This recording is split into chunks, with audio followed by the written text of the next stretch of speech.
Hey guys, welcome back to my channel. So today's video has been I won't say highly requested, but I know I should put it out, but it's also been a very delayed video and I'm so sorry. If you are new here, hi, my name is Janelle.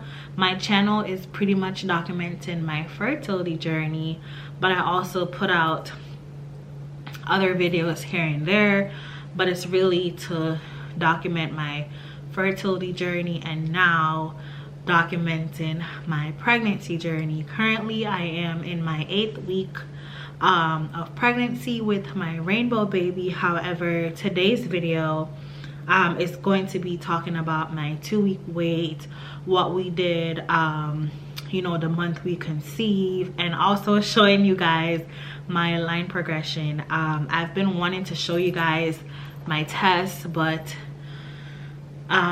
this time around this pregnancy has more symptoms and I'm just, you know, trying to deal with each symptom. So I have all my tests in this first response box. As you guys can see, I tested a lot, but I'm about to show you guys in a little bit. But yeah, that's what today's video will be all about. So starting off, we're gonna go back into ovulation. If you watch my ovulation test videos and you kind of have an idea of what really went on, then you're all caught up. But if you are new to my channel, I highly suggest watching.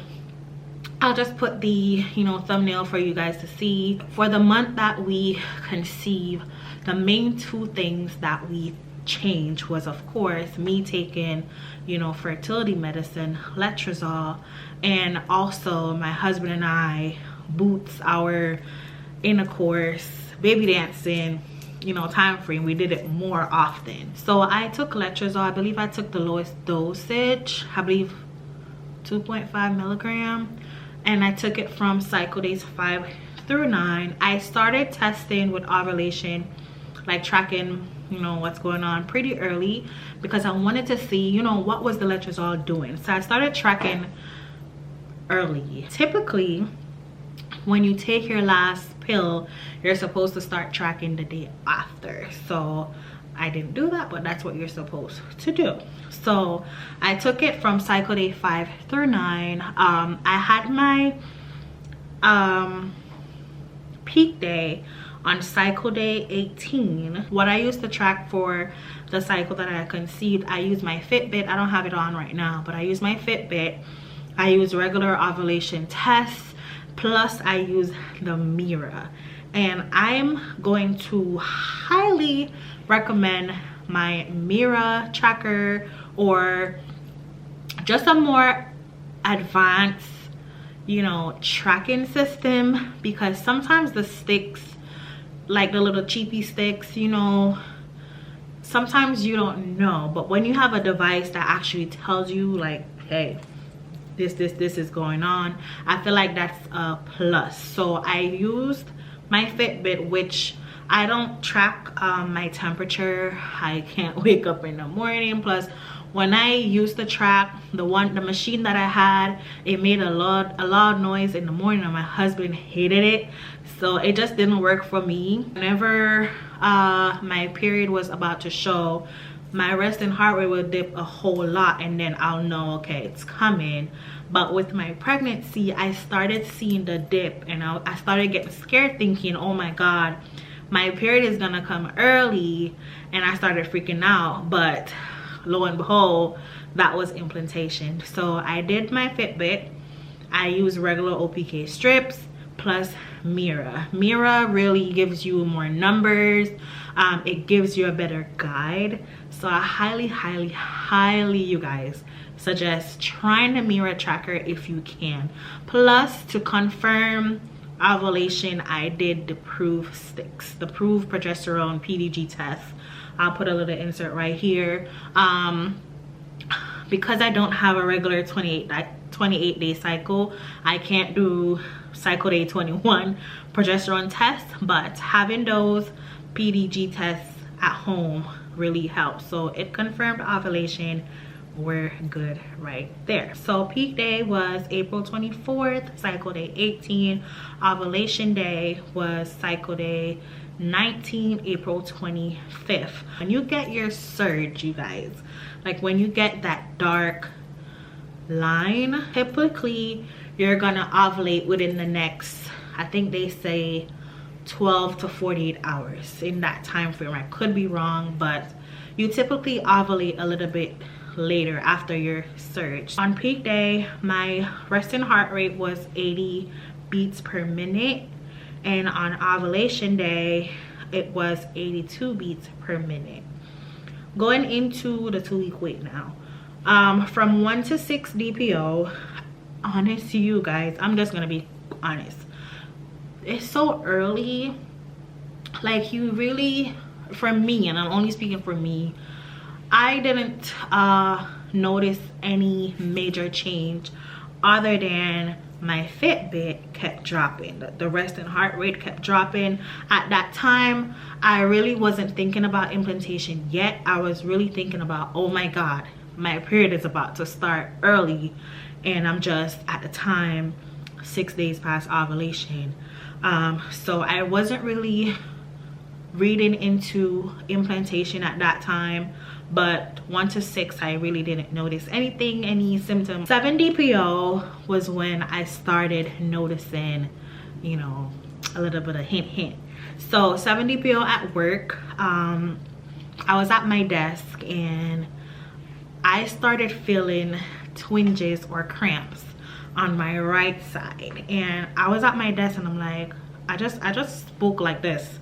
I was like, God, please don't let me think this is implantation or a baby. I think I said baby. Please don't let me think this is a baby and get my hopes up and it's not. I said that, and while I was at my desk, I was literally holding the side of my belly where I was feeling, you know, the cramps. But then, because I had that dip in resting heart rate, then I went to my period is coming, you know, because I was feeling the cramps. Now 7 DPO later on in the day, I was expecting my period to show and I didn't see anything. Also, you guys, 7 DPO, I was going to the bathroom a lot, meaning number 1, pee, and I didn't think anything of it. I remember one of my colleagues, she was like, Janelle, why are you going to the bathroom so often? And I was just constantly peeing. I wasn't really drinking that much fluid, which I could have said, okay, it's because of that. But yeah, I had frequent urination. That's that. 8 DPO is when I found out in the night though, but in the morning time I took a test, you guys, and I thought I saw something, but then I'm thinking maybe to end it. So, and I didn't even take a picture. I was just saying, okay, I don't know, throw it in the trash. I think I threw it in the trash as we were heading out.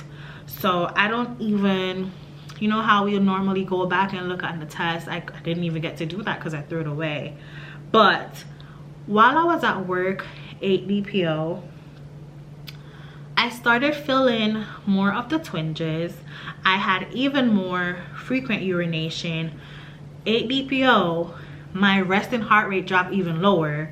You guys would see that in my pregnancy video. I showed that. I believe it dropped to 82. All day at work, I kept thinking about the test, and I was like, I gotta go home and do a test. I know normally you're supposed to do first morning urine, but guys, I couldn't wait. I had to take a test when I got home, so I did, and it's my finding out that I'm pregnant video. It's on my channel. So I took that test, and y'all, I saw the littlest faint line. When I went back and watched my video, you can barely see it, but it's there. I saw what I knew what I saw in person, and it got darker. So that was the beginning of my BFP. 9 DPO, I took a test. It got darker. 9 DPO, when I told my husband, I feel like this is just because of the excitement. I had nausea. I actually threw up. 9 DPO, but I felt like it was more of anxiety, that excitement feeling, and it just got, you know, over me. 10 to 11 DPO. I had mild cramps, and then I started breaking out. You know, they were really showing. Right now I'm still breaking out a little bit, but I notated that around 12 to 14 days past ovulation, you guys, I started getting scared because I had a mild episode of spotting, and I started having, this is more TMI and a little bit on the personal side, but I'm gonna share it because I feel like it's pregnancy related. But I started having mild symptoms of yeast infection, and I'm not one that's prone to yeast infection that has it a lot, but every now and then I'll definitely have a flare-up. But I started feeling a little bit of tender feeling down there. If you've had a yeast infection, I'm pretty sure you know what I'm talking about. But I wasn't itching or, you know, anything like that, but I had the tender feeling, and I was seeing like the little small, you know, little cottage, you know, looking discharge. So I knew it was that. That wasn't really the scare of it. The scare of it was I was seeing blood.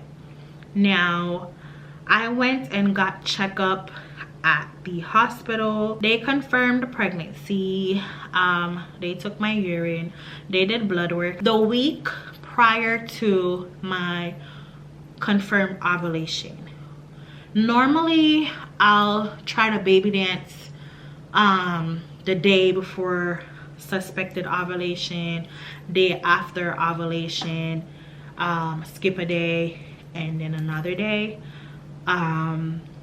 But this time around, my husband and I, we had fun. So the week prior to confirm ovulation, you guys, we did it the whole week. The night when I catched it early, we did it. Peak day, we did it twice. We did it again the day after peak day, which would be ovulation day. And then we did it again after ovulation day, skipped the day and did it again. So we did it for like a week and some days because we wanted to really, you know, make our chances, you know, more successful, and it worked. So guys, I have my little TTC notebook. I got this book from a seller that I used to follow on Instagram. Her name is Haley. I think I have her information to her Etsy page. I'll put it down below, but this is her book. It's called Someday Soon, and it has, you know, little rainbows on it. It's so cute. I'm going to list her down below, but you could pretty much, you know, jot down your strips. You could you know, do calendars, you know, put what you would like. She is based in the UK, but she does international shipping. So thank you so much, Haley, for my book. I still do love it. So I'm trying to find a cycle that we used. Okay, so this is the cycle that we conceive. All the hearts are days that we baby dance. I believe I'm missing a few, but we did it more than that. But yeah, this is my, you know, tracking. So right here I wrote down, you know, when was my last period. On the sides right here I wrote down my cycle day. I wrote down the date, and I believe I wrote down the time I took the test. It's focusing on my face, but this is what I put over, you know, on the sides right here. Right here, of course, are my strips, my result, when we baby dance, and the high or lows. I started tracking with the strips at cycle day 4. So I tracked from cycle day 4 all the way to cycle day 23.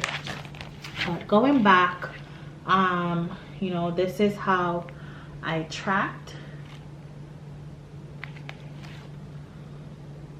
And as you can see, you know, all these are pretty low. However, in the back, going from 13 down is when it started picking up. Cycle day 17 at night, I believe that's when I catch the surge. And then going into cycle day 18, 19, there goes the peak.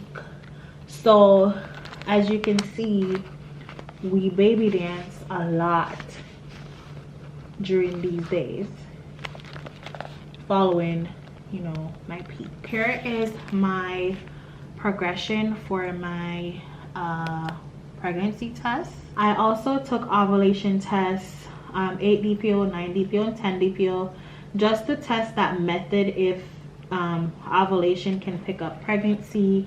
And yes, it can. And there goes my test right here. I believe this was 10 DPO. My test was dark. So 11 DPO going down, I only did pregnancy tests. And as y'all can see, the line got darker. And that was when I got my dye sealer with the strip. And there goes my progression with first response. I did test it with the blue, clear blue, and first signal, but I didn't use them a lot like how I did first response. So we're gonna do the progression with first response. So starting off 8 DPO, that's when I started testing.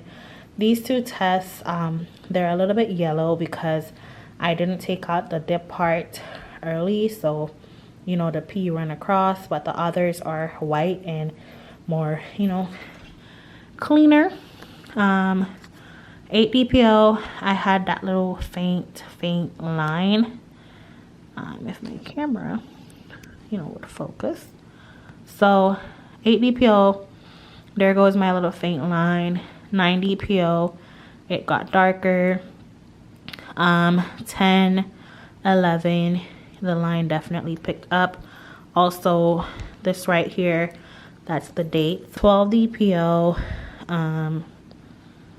there you go. 13 DPO, that was Mother's Day. So right here is short. I wrote Happy Mother's Day. Then 14 DPO, it got darker. And then 15. So 16 DPO, you guys, I thought that this was my dye stealer, but then I tested 3 days after, and this one is definitely a dye stealer, and that was May 14th as well. So guys, this is pretty much it for this video. This is what, you know, we did. The cycle, we conceive, my 2-week wait, those were my symptoms. I showed you guys, finally showed you guys my line progression, and so far this pregnancy is going well, and I'm wishing you guys all the best on your journey. You know, if you're still trying, if you've just gotten your BFP, or if you're in your early stage of pregnancy, or even your late stage of pregnancy, congratulations to you. For those that are still trying, keep your head up, keep thinking positive. It's gonna be your turn very, very soon. You guys, after you get your positive pregnancy test, it doesn't end there. It doesn't. It's like, you know, you start thinking, oh my God, how can I protect this baby? How can I protect myself? It's like it ramps up a whole lot more. So it doesn't just end, the journey doesn't just end when you get your positive. God forbid, anything can go wrong. So even though you want a positive so bad, you want a positive journey, you want things to go okay. So for those that are trying, you know, trust your body and trust that everything, you know, will go well. And for those that, you know, are on your pregnancy journey like I am, trust that everything will go well. Again, thank you for all the encouragement and all the congratulations. My husband and I, we appreciate it. So y'all, I'm gonna go now, and I'll see you guys in another video. I'm not sure when I'll start doing pregnancy updates. My mind is not there yet, and I'm pretty sure many of you can understand, but I'll definitely jot down notes, you know, as my weeks go along, but I'm just not ready to go that route yet. But this is it for now, y'all. Thank you so much for tuning in again, and I'll see you guys in another video.